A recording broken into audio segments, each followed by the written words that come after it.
Sasakyang pangkalawakan. Nakita ni Leo ang larawan ng sasakyang pangkalawakan. Malaki ito at kulay pilak. Naglalakbay ito sa buwan. Nais niyang sumakay dito balang araw.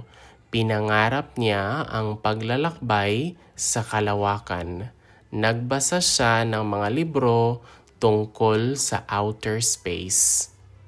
Sasakyang pangkalawakan, a sasakyan is like an automobile. Yes, automobile.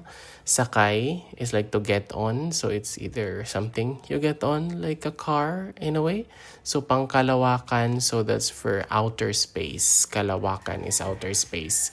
So nakita ni Leo ang larawan ng sasakyang pangkalawakan. So nakita is like saw. So Leo saw the picture. So larawan is a picture of a sasakyang pangkalawakan. It's like a something that is used for outer space travels. Okay? Malaki ito at kulay pilak. When we say malaki, that means big. And then the kulay is color. And then pilak is silver. So it's big and the color is silver. Naglalakbay ito sa buwan. So it travels to the moon. A buwan is a moon. Or it also refers to the month, but in this case, it means moon.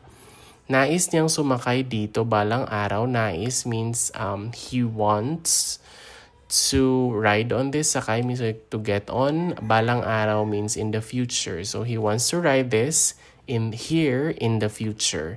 Pinangarap niya ang paglalakbay sa kalawakan. So he dreamed, pangarap.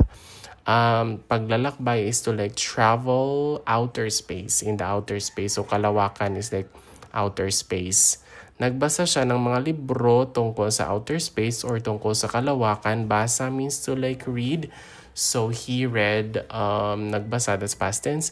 Books, a libro is a book. Tungkol is about outer space or tungkol sa kalawakan. Sasakyang pangkalawakan. Nakita ni Leo ang larawan ng sasakyang pangkalawakan. Malaki ito at kulay pilak. Naglalakbay ito sa buwan.